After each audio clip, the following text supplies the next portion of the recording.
Seriously, guys. Oh my God, talagang tatambay ka pa dito kung may aswang na. Oo. Ayoko kwento kay mama kasi hindi sila naniniwala sa aswang. Hindi sila naniniwala.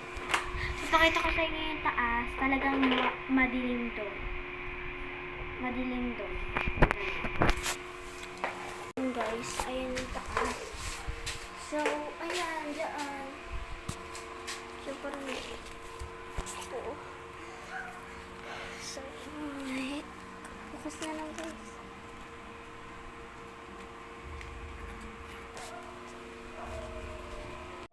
So, guys. Ito talagang nakakatakot. Ayoko. Isa inyo. Ayoko muna kwento sa inyo kasi talagang creepy. Creepy.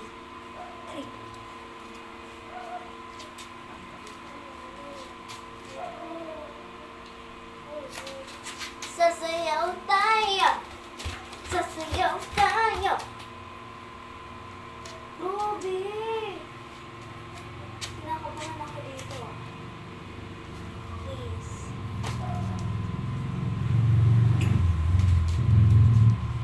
Ayoko ba kung magpakita sa likod, guys? Actually talaga. Promise. Dito talaga yung kababalaghan. Hindi.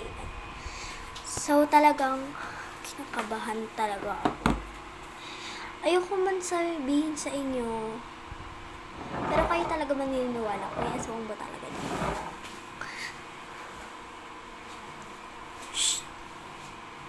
So, guys, ito kasi pinag-away ng bakla. May jowa sila. Magjowa sila.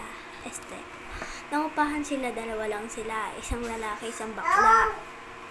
Tapos alam niyo ba, yung buntis si mama kay Jamay, nagulat kami. May nagsigawan dito. Sabi, ayaw. Putek, parang tumatay. Tapos, sabi ng bakla, malis ka dito, so dun ka sa ate mo. Tapos ayun na, nagdala na sila ng marami bakla dito. So, alam nyo, talagang may mga lalaki na dito. Siguro mga 8 na sila dito kasi siksikan sa taas. And hindi ko na sa inyo makakwento, basta may talagang natatakot na ako.